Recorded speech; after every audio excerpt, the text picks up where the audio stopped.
संग, एक हतो सो गयो श्याम संग, को राधे को ईस, ऊधो मन न रहे दस बेस, ऊधो मन न रहे दस बेस। शिथिल भई सब ही माधो बिन, शिथिल भई सब ही माधो बिन, जथा देह बिन शीश, जथा देह बिन शीश। ब्रज की गोपियों की स्थिति कैसी है? जैसे बिना शर का, बिना सिर के शरीर, ऐसे बिना ठाकुर जी के व्रज की गोपियां हो गई हैं, व्रजवासी हो गए हैं, कोई अस्तित्व नहीं है। उद्धव समझा रहे हैं, अरे गोपियों, कृष्ण से मन हटा करके कहीं और लगाओ, अपने पत्नी में, अपने बच्चों में लगाओ, पति में लगाओ, परिवार में लगाओ, व्यापार में लगाओ, घर में लगाओ। गोपियां कह रही हैं, उद्धव हमारे पास 10-20 मन नहीं है कि एक कृष्ण को दे दिया, एक पति को दे दिया, एक बच्चों को दे दिया। एक हतों सो, एक ही था, गयो श्याम संग, को राधे को ईश, ऊधो मन न भय दस बेस। ये तो हम आप सब लोग संसार के हैं, हमारे 20 मन हैं, एक इसको दिया, एक उसको दिया, एक वहां दिया, एक इधर दिया, एक यहां दिया, एक इधर, सब जगह बांट देते हैं। गोपियां कह रही एक ही है, और वो भी श्याम सुंदर ले गया अपने साथ, अब कहां लगाएं इस मन को? श्वासा अटकी रही आशा लगी, जी वही कोटि भरी, श्वासा अटकी रही आशा लगी, जी वही कोटि भरी। तुम तो सखा श्याम सुंदर के, तुम तो सखा श्याम सुंदर के, सकल जोग के ईश, ऊधो मन न रहे दस बेस। ये भी सूरदास जी का ही पद है। सूरदास रसकन की बत्तियां, पुरवो मन जगदीश। सूरदास रसकन की बत्तियां, पुरवो मन जगदीश। ऊधो मन न रहे दस बेस। गोपियों की स्थिति देख करके, ब्रजवासियों का ये व्यवहार विचार देख करके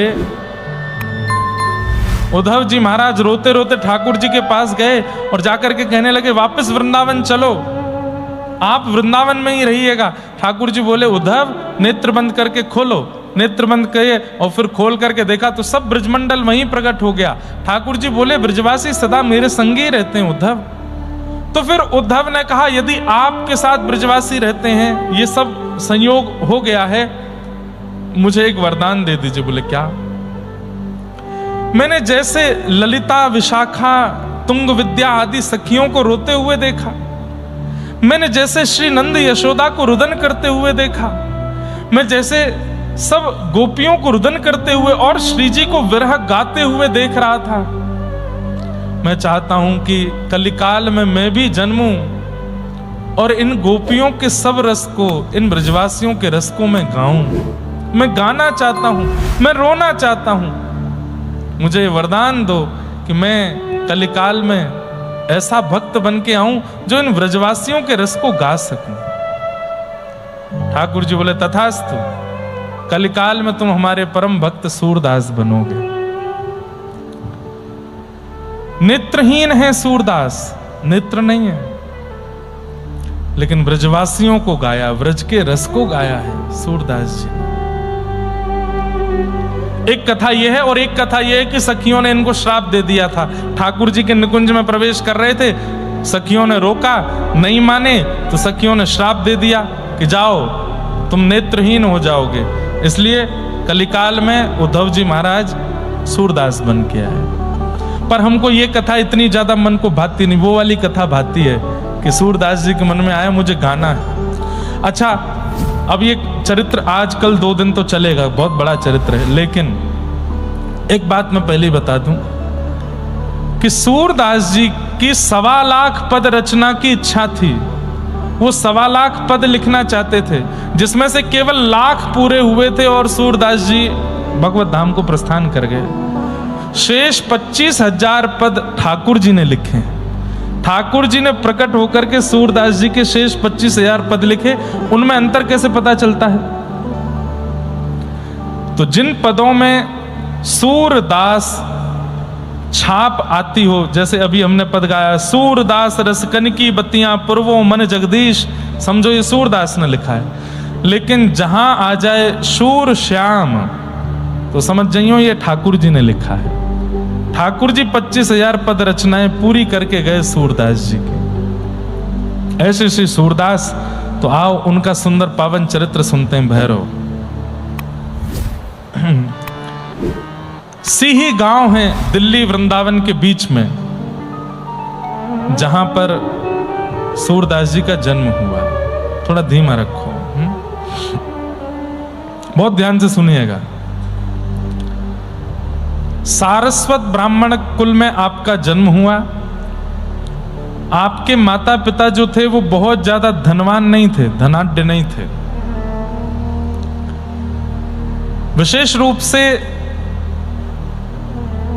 दंपतियों की इच्छा होती है कि हमारे घर ऐसा बालक जन्म ले जो कालांतर में आगे चल के धन का वर्धन करे। अब इनके माता पिता वैसे ही विचार कर रहे थे कि हे नाथ, हम लोगों के यहाँ भोजन पानी की व्यवस्था तो होती नहीं है, अब पत्नी जो है वो गर्भवती है, कम से कम ऐसी संतान तो हो जो कमा करके सब घर को व्यवस्थित करे। सब लोग बहुत ध्यान से सुनना। सूरदास जी के चरित्र में एक विलक्षणता और एक थोड़ी सी आश्चर्यचकितता ये भी है, इनके माता पिता अनुकूल नहीं थे। हमारे शास्त्रों में कहा जाता है माता पिता को प्रणाम करो, वो अति श्रेष्ठ हैं, अति पवित्र हैं। हम भी अपने व्यास मंच से कहते हैं। लेकिन श्रीमद् भागवत में एक श्लोक में कहा जाता है गुरुर न शस्यात् स्वजनो न शस्यात् दैवम न शस्यात्। वहां कहा जाता है उसका त्याग उचित है जो भगवत मिलन में बाधा बने। अभी 21 तारीख को संभवतः आद्य गुरु शंकराचार्य जी की जयंती है। उस दिन शंकराचार्य जी का चरित्र भी सुनेंगे हम लोग। अपनी मां से आज्ञा मांगते रहे कि मुझे वन में जाने दो, मुझे अब त्याग करने दो घर का, नहीं छोड़ती थी मोह के कारण। एक बार नदी स्नान करने के लिए गए तो एक मगरमच्छ ने चरण पकड़ लिया। आकर के मां ने खूब निकालने का प्रयास किया लेकिन नहीं निकल पाए। तो उस स्थिति में मगरमच्छ पैर पकड़ा बैठा है, रक्त मंडित हो गई है नदी और मां खींच रही है। उस समय शंकराचार्य भगवान कहते हैं मां ये मुझे नहीं छोड़ेगा, आज मेरा वध कर देगा, आज मैं जीवित नहीं बचूंगा। अरे अरे मेरा बालक कैसे भी बचाओ। बोले मां एक शर्त पे बच जाऊंगा। बोले क्या? मुझे सन्यास की आज्ञा दे दो, आज्ञा दे दो कि तू घर से जा सकता है। मैं जिस काम के लिए पृथ्वी पर आया हूं वो करने के लिए मुझे घर छोड़ना पड़ेगा। अगर आप ये आज्ञा मुझे दे देंगे तो ये मुझे छोड़ देगा। एक तरफ नदी एक तरफ खाई, नहीं तो ग्राह खींच रहा है और यदि ग्राह छोड़ भी दे तो ये घर से चला जाएगा, किसी भी रूप में मेरे पास तो रहना नहीं। लेकिन कम से कम ये तो रहे कि मेरा पुत्र है, कहीं बैठा है, मैं इसी में ही प्रसन्न रहूंगी। ठीक है मैं आज्ञा देती हूं, वचन देती हूं, तू सन्यास ले लेना। और जैसे ये बात कही ग्राह ने मुख खोल करके छोड़ दिया। सब लीला थी। प्रणाम करके अपनी मां को प्रस्थान कर गए। परसों हम 21 तारीख को सुनाऊंगा शंकराचार्य जी का चरित्र, बहुत सुंदर है। तो गरीब ब्राह्मण परिवार में सूरदास जी का जन्म हुआ। जन्म हुआ, पुत्र हुआ, इस बात को सुनकर के उत्सव तो मना, लेकिन जैसे ही पता चला कि नेत्रहीन है। अच्छा, एक तो होता है, दो प्रकार के नेत्रहीन होते हैं। एक नेत्रहीन है जिनके नेत्र तो हैं, आकृति तो है, पर उनको दिखाई नहीं देता। और जिनकी आकृति होती है ना, उनको जैसे अभी लाइट जली है तो अनुभव हो जाता है कि सामने प्रकाश है। नीला कपड़ा है तो उनको अनुभव हो जाता है कि यहाँ नीला कपड़ा है, यहाँ पीला है। ऐसे जिनके नेत्र की आकृति बनी होती है उनको इतना अनुभव हो जाता है। पर एक जो नेत्रहीन होते हैं उनकी आकृति भी नहीं होती। जिनकी आकृति नहीं होती उनके लिए सब ब्लैकआउट, कुछ नहीं दिखता उनको। ऐसे सूरदास जी थे, नेत्र की आकृति भी नहीं थी। 5 दिन का बालक कितना प्रेम चाहता है पूरे परिवार से, लेकिन रो रहे हैं एक कोने में सूरदास, और घर में मातम मनाया जा रहा है। क्यों? हमारे घर में व्यवस्था नहीं है, हम लोग उचित परिवार नहीं है, ऊपर से ये बालक ऐसा जन्मा है जिसके नेत्र नहीं है। जब रो रो करके अति हो जाती थी तब मां दूध पिलाती थी, कम से कम शांत तो हो जाएगा। मानो जैसे घर के लोगों को लग रहा था कि बला आ गई हमारे ऊपर, तो अब क्या करेंगे हम। भैया, भगवत भक्त सहते हुए ही प्रकट होता है, और यदि प्रकट होते हुए नहीं सहा है तो जीते जी सहेगा, कुछ ना कुछ तो उसको सहना पड़ेगा। भगवत भक्त इजी लाइफ नहीं जी सकता, ये बात आप लोग लिख लीजिएगा, और इससे डरिएगा नहीं। कहीं आप भयभीत हो जाओ, महाराज जी कह रहे हैं भगवत भक्त इजी लाइफ नहीं जीता तो हम भक्ति छोड़ दें ना। सहजता का मतलब क्या है? मैं एक बात कथा में कहा करता हूं कि हम लोगों को कितना कष्ट सहना है ये विभाजित है। एक जन्म में, 2 जन्म में, 3 जन्म में, 4 जन्म में, इतने वर्ष सब विभाजित है। मेरा लिखा होगा कि मुझे इतने जन्म लेने हैं और इतना कष्ट सहना है। लेकिन जैसे ही मैं भक्ति में प्रवेश करता हूं तो ठाकुर जी विचार करते हैं, बार बार जन्म देने से अच्छा एक बार में ही सारे कष्ट भुगवा दो। इसको 3 जन्म में जितना कष्ट सहना है, एक जन्म में ही सारे कष्ट दे दो, ताकि इसका दोबारा जन्म ना हो, ये मेरे पास रहे। तो भक्तों के जीवन में जो संकट दिखता है, कष्ट दिखता है, उसको आप कष्ट मत समझिए। वो एक प्रकार से ठाकुर जी सब एक साथ निपटवा देते हैं। इसलिए सरल जीवन नहीं होता भक्त का।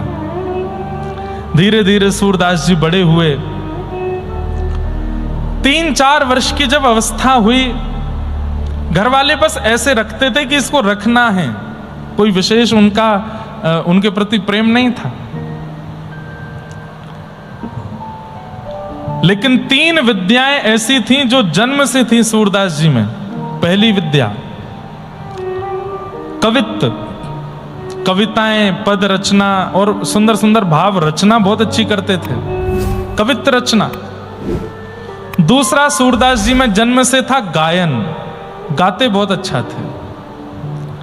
और तीसरा, सूरदास जी के अंदर गुण था भविष्य कथन कर देते थे, बता देते थे कब कहां क्या क्या कैसे होने वाला है। यह सूरदास जी की जन्म से विद्या उनको प्राप्त हुई थी। 3 विद्याओं से युक्त। संसार में हर व्यक्ति मतलब हर व्यक्ति जन्म से एक गुण लेकर के आया होता है जो ठाकुर जी ने देके भेजा है। कई लोग उस गुण को खोज लेते हैं, कई लोग उस गुण का चिंतन भी नहीं कर पाते। सूरदास जी के अंदर ये 3 गुण थे, कविता लिखते थे, गायन करते थे, और तीसरा भविष्य बता देते थे। एक बार इनके पिताजी कहीं किसी यजमान के यहां गए, ब्राह्मण थे, तो यजमान ने दक्षिणा में 2 सोने की मोहर प्रदान की। 2 सोने की मोहर पाकर के पिताजी तो इतने खुश कि बस पूछो मत। अब तो घर आए नाचते हुए। पत्नी ने पूछा आज इतने प्रसन्न क्यों हो? अरे देवी देखो 2 सोने की मोहर मिली है हमको, अब 6 महीने की तो सब व्यवस्था हो गई, खूब राशन आ जाएगा, खूब बढ़िया, खूब पेट पूजा चलेगी, और ये भी अब ये भी इसको भी खिलाना होता है, ये भी प्रेम से रहेगा, खूब प्रेम से पवाएंगे और कोई दिक्कत नहीं है। 2 सोने की मोहर, 6 महीने तो अब कोई दिक्कत नहीं है, और 6 महीने में कोई ना कोई यजमान मिल ही जाएगा, थोड़े और पैसे दे देगा, धीरे धीरे बढ़ जाएंगे सब। पिताजी ने दोनों सोने की मोहर एक कपड़े में बांध करके एक स्थान पर रख दी। स्थान भी नहीं था, 2 ईंटों के बीच में थोड़ी जगह थी, वहां रख दी। रात्रि में सोए, अब बार बार उठ के जाके देखें सोने की मोहर रखी है ना, बोले हाँ रखी है, फिर सो जाए, फिर उठे, अरे वाह रखी है ना, बोले हाँ रखी।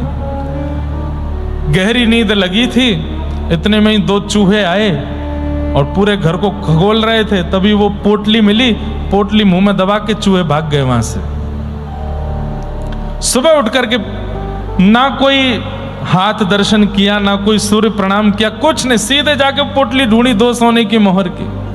जैसी देखी तो नहीं मिली।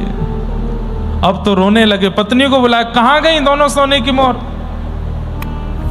पत्नी ने कहा मुझे नहीं पता, यहीं रखी थी। पूरे घर में ढूंढा लेकिन कहीं नहीं मिला। सूरदास जी तो क्या ही पूछें, ये तो देख ही नहीं सकते, ये कहां लेके जाएगा। इतना रोवे कि बस परेशान बैठे हैं, सिर पर हाथ धर के सुबह से बैठे, अब क्या होगा हमारा, अब तो सब सर्वनाश हो गया। अरे हमें तो ये लगता है यही मनहूस है, जब से जन्म लिया है तब से हमारे घर की गतिविधि और खराब हो गई। 2 सोने की मोहर कल आई है, 24 घंटे नहीं उससे पहले चली गई। सूरदास जी छोटे से बोल पड़े, पिताजी, मां आप रोते क्यों हो? अरे तुझे कुछ करना थोड़ी पड़ता है, बना बनाया भोजन मिलता है, खाने पीने को सब सामग्री मिल जाती है। पिताजी मैं वो नहीं कहता, मैं बस ये कहना चाहता हूं कि हम कोई धनवान थोड़ी जन्म लेते हैं, जैसा जन्म लिया था वैसे ही रहना है जीवन भर। 2 सोने की मोहर के पीछे आप इतना रुदन क्यों कर रहे हैं? ठाकुर जी से प्रार्थना कीजिए ना, जो मंगल में होगा वो विधान होगा। नहीं माने, फिर भी रो रहे हैं, परेशान बैठे हैं। सुबह से शाम हो गई, अन्न का एक दाना नहीं बना घर में। दोनों माता पिता सिर पर हाथ धर के बैठे। सूरदास जी बोले, सुनिए, मुझे भविष्य देखना आता है और मुझे मंगल देखना आता है, तो मैं बता सकता हूं कि सोने की मोहर कहां है। लेकिन पिताजी,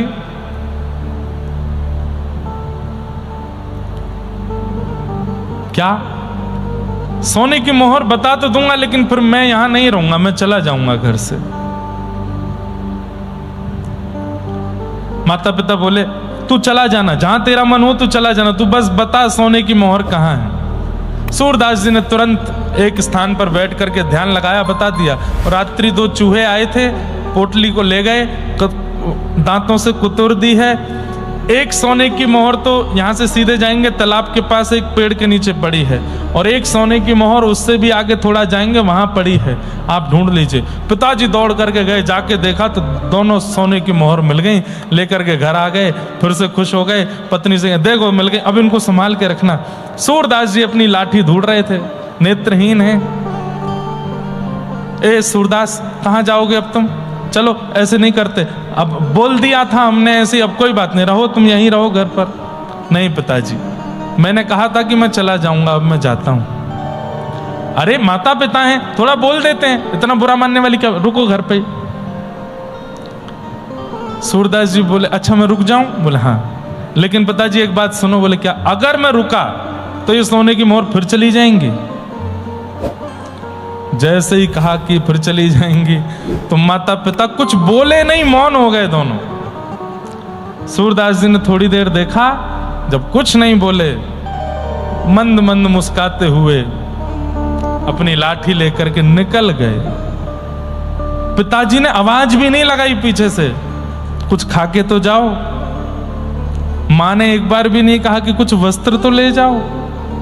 और सूरदास जी जा रहे हैं, नेत्रों से अश्रु गिर रहे हैं। और तब जीवन में पहली बार सूरदास जी ने एक पद गाया, सुनेरी मैंने निर्बल के बलराम, सुनेरी मैंने निर्बल के बलराम। अरे सूरदास अपने आप को समझा रहे हैं, तू परेशान क्यों होता है? संसार में कोई अनाथ नहीं है। नाथ तू अनाथ को अनाथ कौन मोसो, मो समान आरत नहीं, आरत हर तो संसार में कोई अनाथ नहीं होता। जिसने शरीर दिया है, जिसने मन बुद्धि दी है, जिसने हाथ पैर दिए हैं, कान दिए हैं, जीव दी है, बस नेत्र ही तो नहीं दिए। अरे मुझे जन्म देकर के भेजा है, नेत्रहीन बना के भेजा, कोई तो कारण होगा। मैं बेवजह तो नहीं आया हूं संसार में, किसी कारण से तो भेजा होगा। और नहीं है माता पिता तो क्या हो गया? अपने माता पिता को चित्त से प्रणाम, दंडवत प्रणाम करके सूरदास जी निकल गए और बस मन में यही भाव गाते जा रहे हैं, सुनेरी मेरे निर्बल के बलराम। मैंने तो सुना है कि वे निर्बलों के बल हैं, सबको बल देते हैं। सुनेरी मैंने निर्बल के बलराम, सुनेरी मैंने निर्बल के बलराम, सुनेरी मैंने निर्बल के बलराम, सुनेरी मैंने निर्बल के बलराम। जब लग गज बल अपनों बरत्यो, जब लग गज बल अपनों। थोड़ा समझने का प्रयास कीजिएगा। यहां पर गजेंद्र मोक्ष का स्मरण कर रहे हैं सूरदास जी। हाँ, जब लग गज बल अपनों बरत्यो, जग लग गज बल अपनों बरत्यो, नेक सरयो नहीं काम, नेक सरयो नहीं काम। जब गजेंद्र अपना बल लगा रहा था तब मगरमच्छ उसके पैर को तनिक भी नहीं छोड़ रहा था, बिल्कुल नहीं निकाल पा रहा था। 10 दिनों तक खड़ा रहा सरोवर के अंदर, लेकिन वो गज अपनी रक्षा नहीं कर पाया। लेकिन जैसे ही निर्बल है बलराम पुकारो, निर्बल है बलराम, हे निर्बल है बलराम पुकारो, निर्बल है बलराम। तब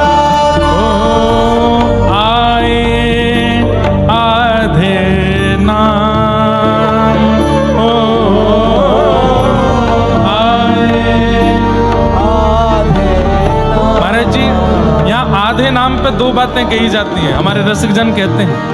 आए आधे नाम मतलब एक बात तो कही जाती है कि जब गजेंद्र ने स्तुति गाई, किसी भी भगवान का नाम नहीं बोला, सब देवता आकाश में खड़े हैं, रक्षा करने के लिए तैयार हैं, लेकिन जा कोई नहीं रहा है। क्यों?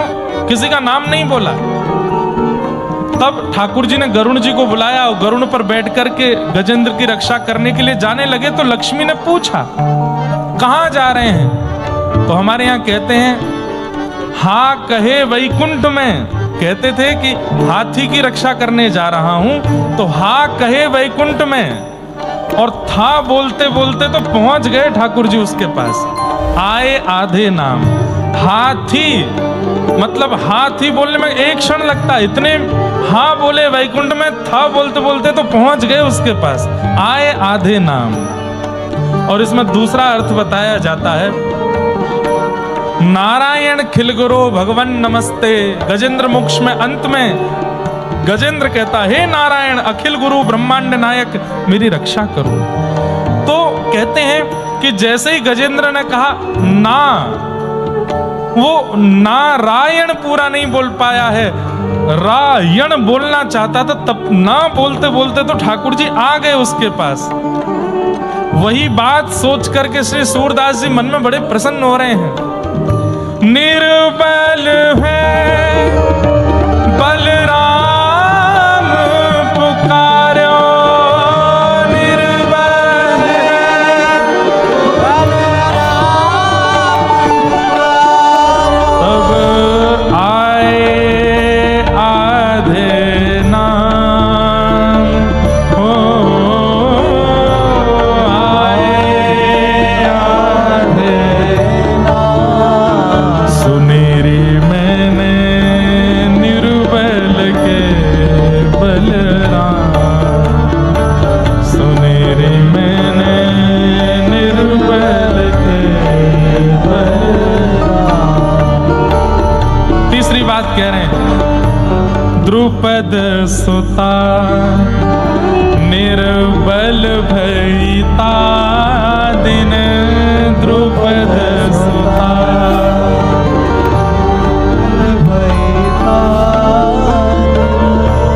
तज आए निज धाम, तज आए निज धाम। हे दुशासन की भुजा थकित भई, दुशासन की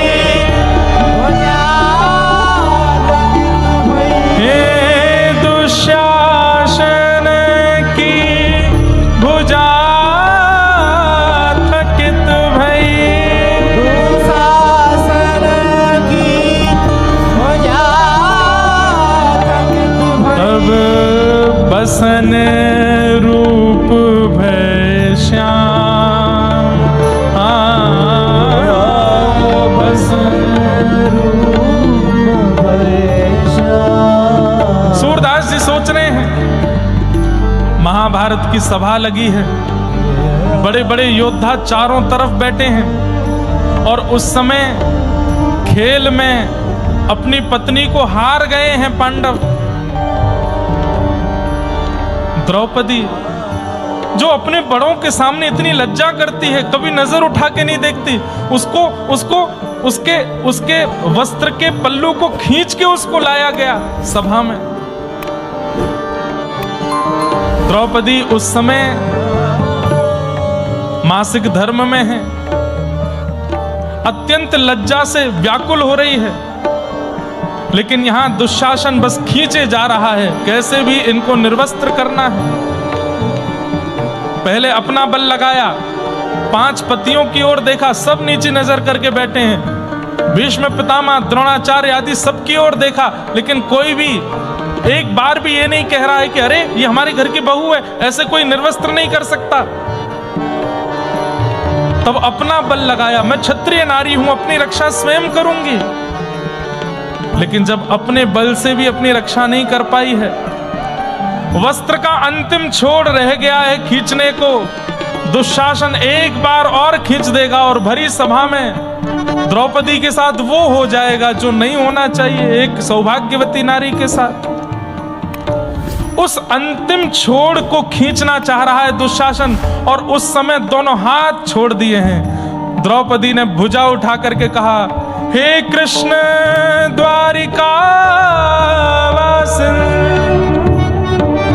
क्वासी क्वासी महाभुज,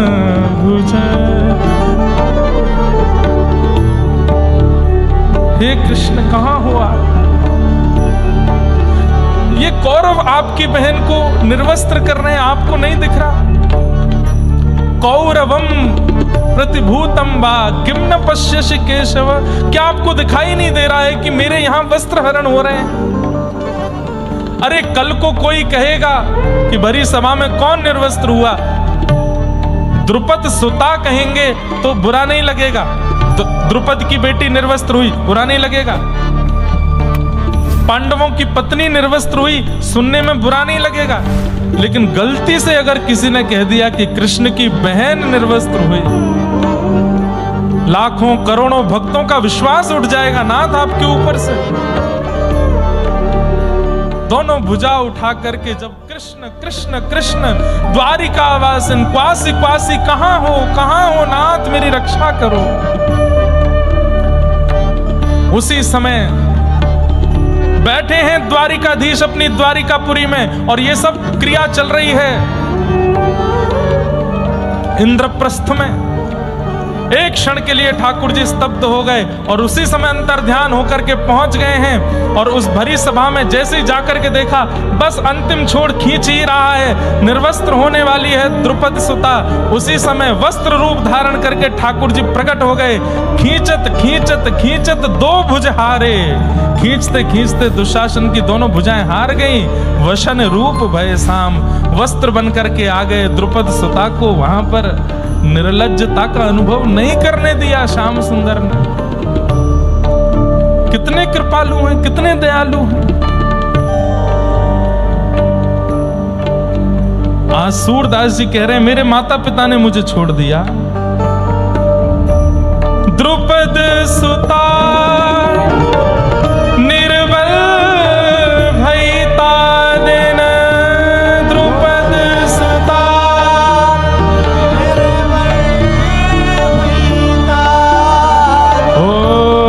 तज आए निज धाम, तज आए निज धाम। सुनेरी मैंने निर्बल के बलराम, सुनेरी मैंने निर्बल के बलराम, सुनेरी मैंने निर्बल के बलराम, सुनेरी मैंने निर्बल के। और अंतिम पंक्ति में सूरदास जी कहते हैं अप बल तप बल और बाहु बल, अप बल तप बल और बाहु बल, चौथो है बलराम,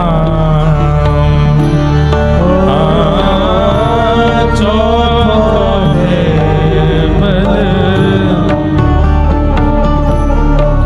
हे सूर किशोर कृपा से सब बल, सूर किशोर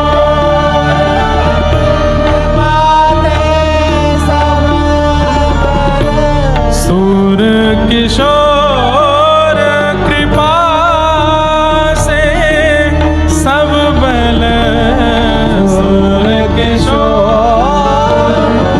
कृपा से सब बल, हारे को हरि नाम, हारे को हरि नाम, सुनेरी मैंने निर्बल के बलराम, सुनेरी मैंने निर्बल के बलराम।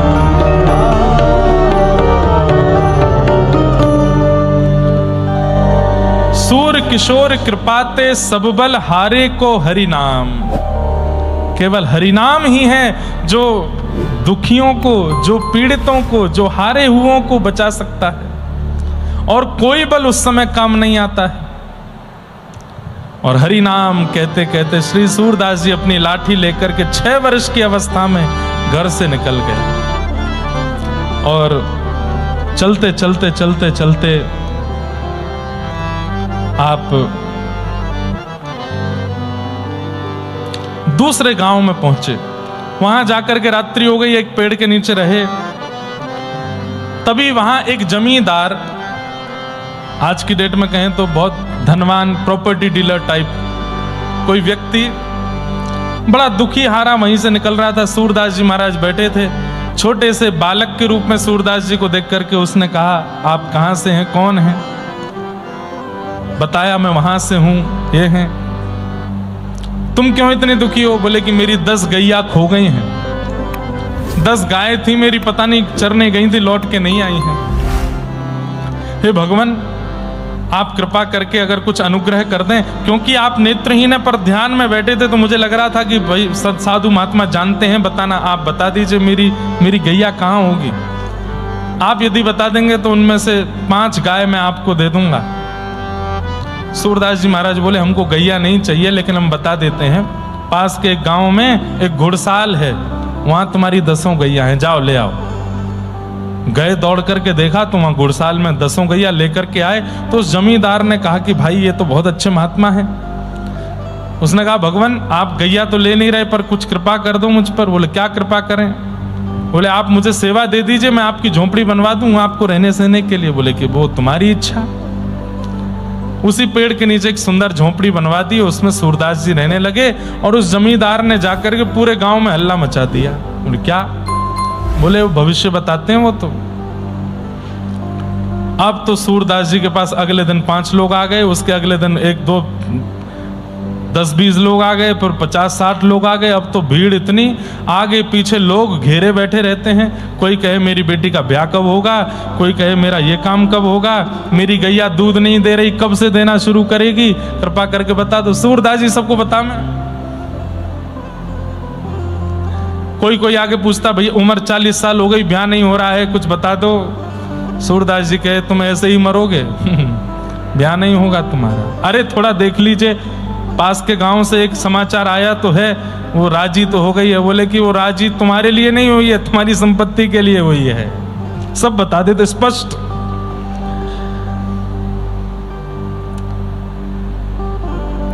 उनमें से कईयों ने तो सूरदास जी को गुरु मान लिया, वो यही हमारे गुरु जी हैं, सब जानते हैं, सब बता देते हैं। लेकिन सूरदास जी की रुचि उसमें कम थी।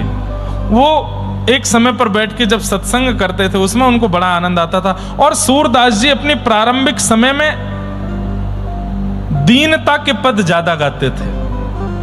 ठाकुर जी परब्रह्म में हम सब दीन हैं, हम सब सेवक हैं, हम सब उनके दास हैं, ऐसे पद उन्होंने ज्यादा गाए। लेकिन 18 वर्ष की अवस्था हो गई। एक दिन बैठे थे और अचानक से पता नहीं क्यों रात्रि में अपनी कुटिया के बाहर निकल के देखा तो जहां तक देखें लोग बाग, भीड़ ही भीड़, और सब ऐसे ही सो रहे हैं। किसी को गद्दा नहीं मिला तो ऐसे ही सो गए। छोटे छोटे बच्चे रो रहे हैं, उनको कम अपने हृदय से लगा के माताएं सो रही। किस लिए?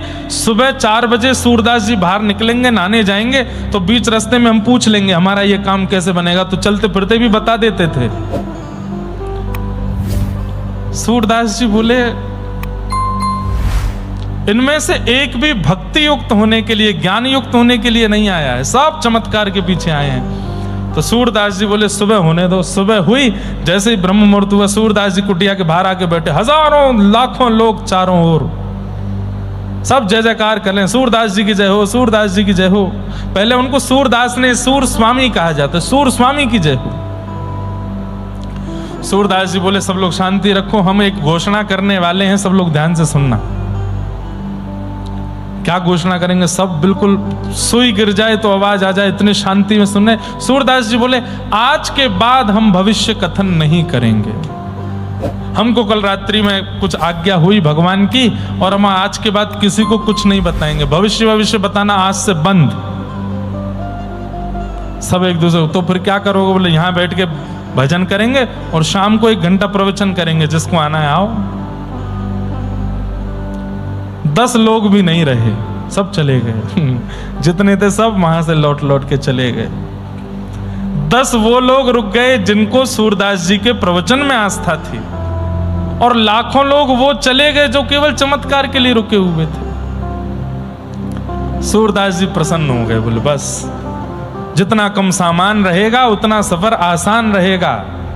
बढ़िया है, जीवन के इस सफर में जितनी कम बोझ लेकर के चलेंगे बढ़िया। ये क्या चमत्कार का हमने अपने ऊपर ले रखा था, छोड़ छाड़ दिया, सब नहीं बताएंगे। अब 10 ही लोग रह गए। सूरदास जी बोले ये है संसार की वास्तविकता। आप काम के हो तो आपके पीछे सब हैं, और आप किसी काम के नहीं हो तो कोई नहीं है।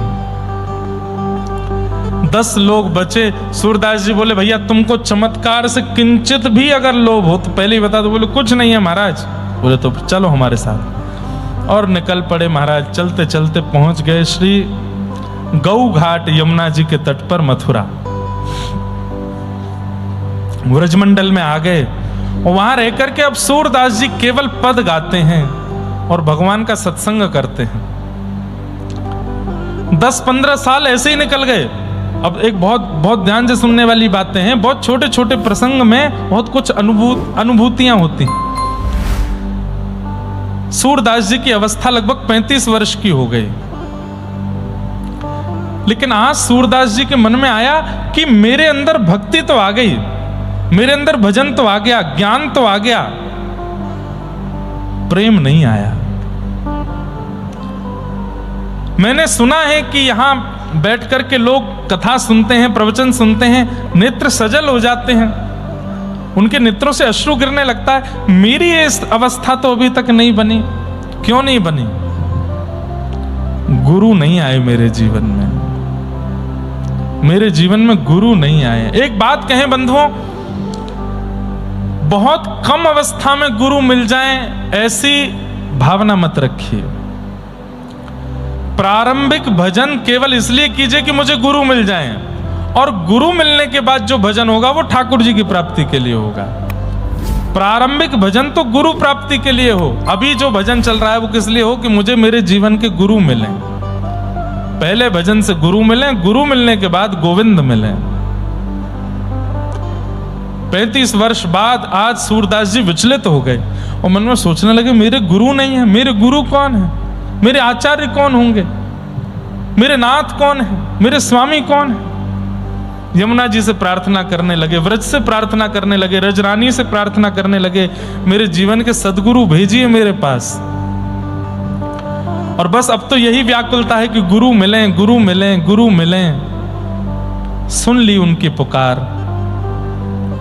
श्रीमद् वल्लभाचार्य महाप्रभु भारत भ्रमण करते हुए जैसे ही व्रजमंडल आए, पूरे व्रज में जय जयकार चल रही थी। हजारों लोग उनके आगे पीछे जय जयकार करते हुए चलते थे। श्री कृष्ण शरणम मम की गूंज हो रही थी। पास के गौ घाट के ऊपर श्री वल्लभाचार्य महाप्रभु आए।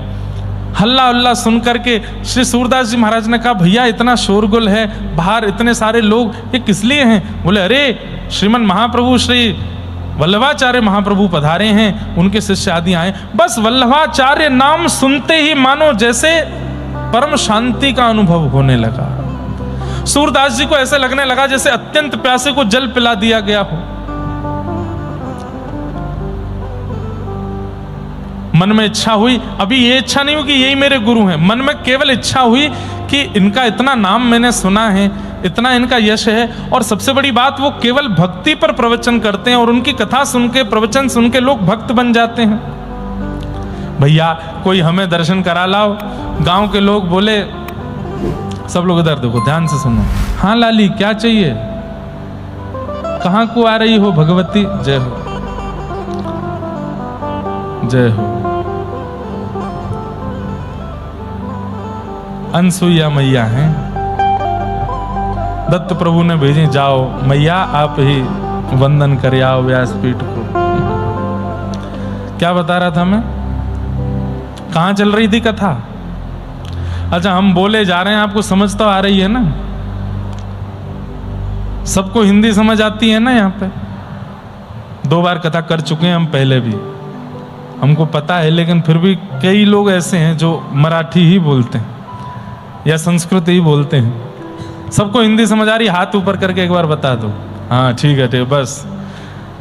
मास कथा में हम रोज परीक्षा लेते थे, रोज लोग लिख लिख करके लाते थे 24 गुरुओं के ऊपर।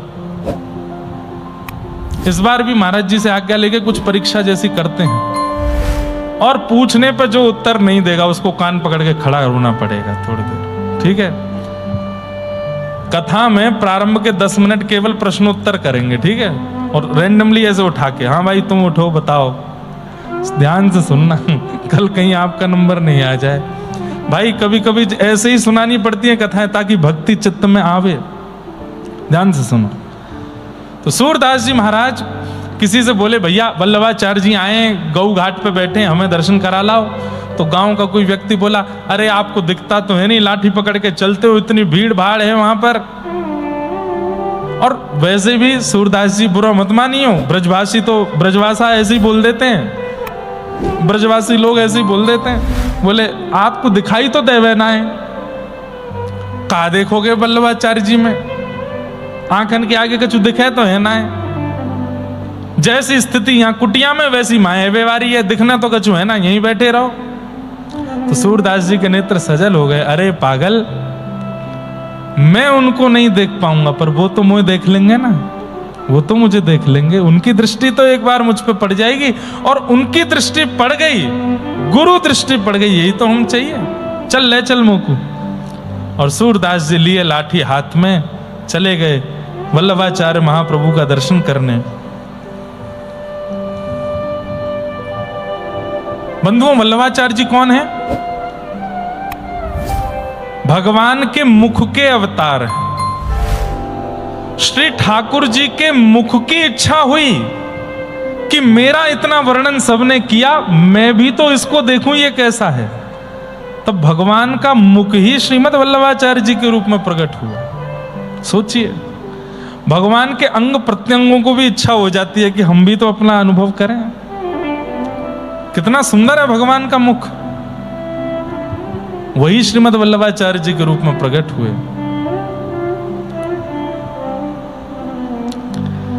सूरदास जी गए, जाकर के ऐसी पंक्ति में सबसे आगे बैठे थे।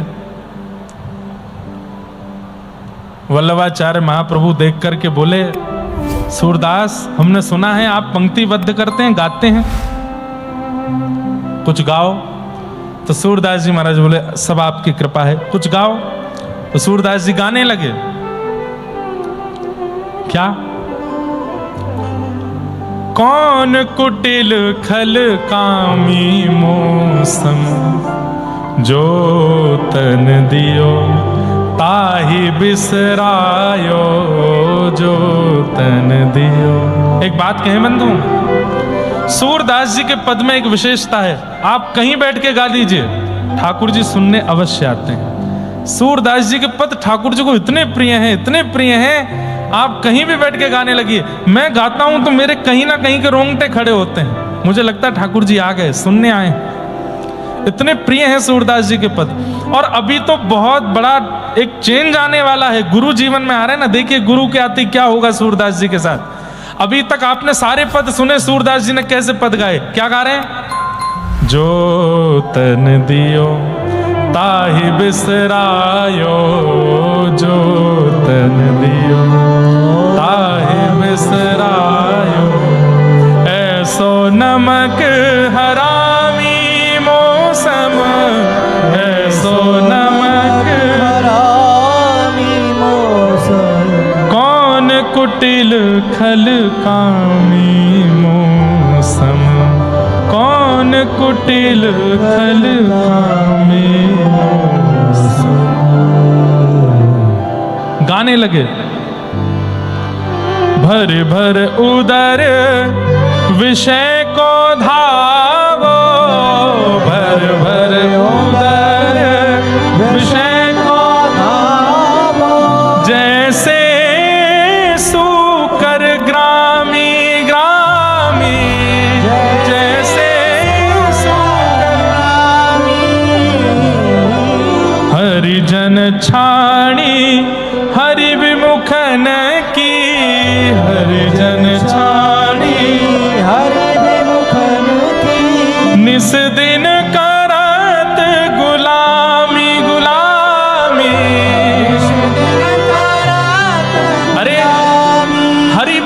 छोड़ करके उल्टा सीधा खाने पीने वाले लोगों की गुलामी करने में लगे हैं हम।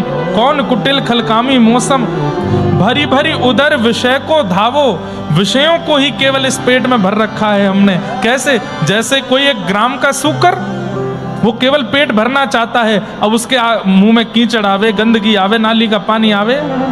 हम भी तो ऐसे ही हैं। पापी कौन बड़ो है मोते, पापी कौन बड़ो है मोते, सब पति तन को स्वामी स्वामी, सब पति तन का स्वामी, सूर पतित को ठौर कहाँ है, सूर पतित ठौर कहाँ है, सुनिए श्रीपति स्वामी मौसम, कौन कुटिल खलकामी। वल्लभाचार्य महाप्रभु बैठे हैं। सूरदास जी ने जैसे पद पूरा किया, सबने ताली बजाई, लेकिन वल्लभाचार्य महाप्रभु एकनिष्ठ बैठे हैं। सूरदास जी अब दिखता तो है नहीं, तो इधर उधर देख रहे हैं, ये कुछ कहेंगे। थोड़ी देर में महाप्रभु जी बोले कुछ और सुनाओ। तो सूरदास जी बोले शायद अच्छा नहीं लगा होगा। सब पति तन को स्वामी मैं तो, सब पतित मतलब पापी, पापियों का स्वामी हूं मैं।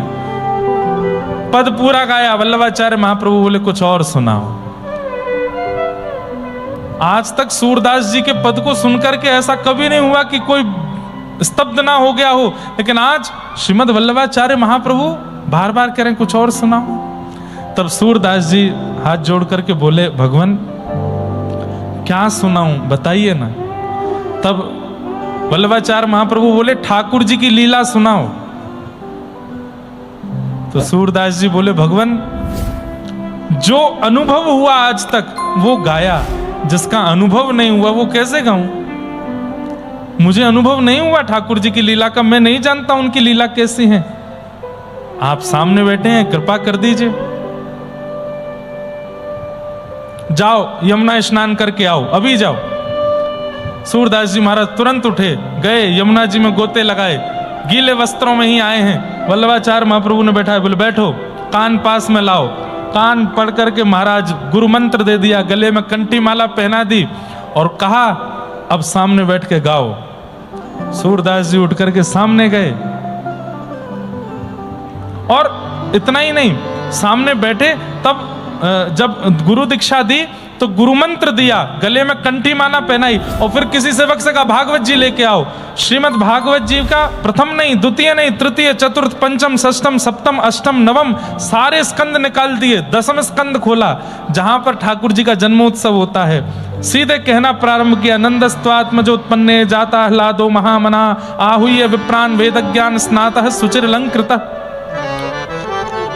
कथा नहीं सुनाई, केवल दसम स्कंद में क्या है इंडेक्स पढ़ के बताया। ये है, ये है, ये है, ये है, ये है। 10-15 श्लोक दसम स्कंद के सुना दिए। सूरदास जी के नेत्रों से अश्रु गिरने लगे। सूरदास, सब जनता बैठी है, बोले हाँ क्या अनुभव हो रहा है। सूरदास जी का रोम रोम कंपित होने लगा।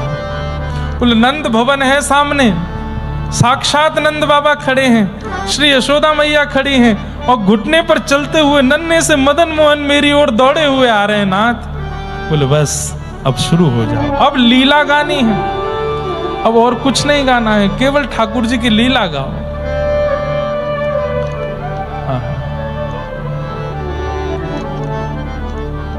सूरदास जी महाराज अब लीला गा रहे हैं और महाराज जी सबसे पहली लीला इतनी सुंदर गाई सूरदास जी ने।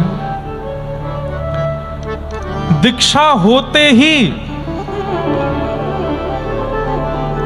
क्या दिख रहा है, जब गोदावरी मैया आई है अनसुईया के बाद, जय हो।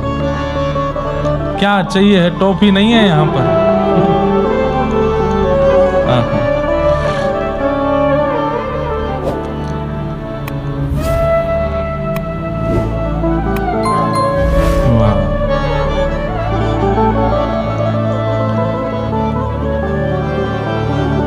वल्लभाचार्य महाप्रभु बोले क्या दिख रहा है सूरदास बताओ। तब वल्लभाचार्य महाप्रभु के सामने सूरदास जी कहने, सब लोग इधर देखो। बोले भगवान नंद भवन है और श्री नंद भवन में यशोदा मैया लाला से चर्चा कर रही हैं और लाला यशोदा मैया ते कह रहो मैया तू मेरो जल्दी ब्याह कराए दे। यशोदा मैया कह रहे हैं लाला ब्याह के काजे छोरी चाहिए होवे, कहां ते लेके आऊं छोरी, कहां ते लेके आऊं तेरे काजे दुल्हन। आहा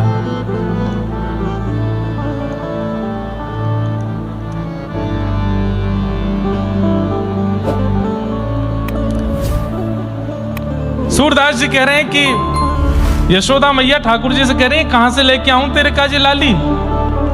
इतने में ही द्वार पर किशोरी जी आ गए हैं और किशोरी जी आके कह रही हैं अरे ये नंद भवन है का, या नंद भवन में अंदर कान कुंवर रहवे का, अरे जे कन्हैया को घर है का। यशोदा मैया ने जैसी आवाज सुनी, अरे ये नंद भवन के द्वार थे, ये इतनी प्यारी सी भाषा में इतनी सुमधुर वाणी में कौन बोल रहा है। ठाकुर जी बोले मैया बहू आई गई तेरी, जल्दी चल। अब वल्लभाचार्य महाप्रभु भी नेत्र बंद करके बैठे हैं और सूरदास वर्णन कर रहा है। दौड़ करके यशोदा मैया जैसे ही द्वार पर गई हैं, छोटी सी किशोर, सूरदास जी वर्णन कर रहे हैं। ठाकुर जी कह रहे हैं मैया जमुना जी पे खेलते खेलते मैं खो गयो, और मैया जब छोटो लाला खो जाए तो फिर बड़े को आके वा को हाथ पकड़ के ले जानो पड़े। तो मैया कल जब मैं जमुना जी पे खो गयो तो ये लाली आई और यहाँ ने मेरो हाथ पकड़ो और यही पकड़ के मुझको नंद भवन छोड़ के गई। मैया बोली हम बे तू 5 बरस को और ये 4 बरस की, और जे तो को पकड़ करके लेके आई ये नंद भवन छोड़ के गई है। बोले हाँ मैया जय मुंह को छोड़ के गई है। यमुना तीर कलही में भूलो, यमुना तीर कलही में भूलो, बाह पकड़ ले आई हो, बाह पकड़ ले आई हो। हे आवत इह तो ही सकुचत है, आवत इह तो सकुचत है, मैं दे सोह बुलाई हो, मैं दे सोह बुलाई हो। हे सूरदास ऐसे गुणन आगर, सूरदास ऐसे, हे सूरदास ऐसे गुणन आगर, दास ऐसे गुणन आगर, नागरी बहुत रिझाई हो, नागर बहुत रिझाई हो। हे खेलन के मिस कुंवरी राधिका नंद भवन को आए हो। खेलत खेल से कुंवर राधिका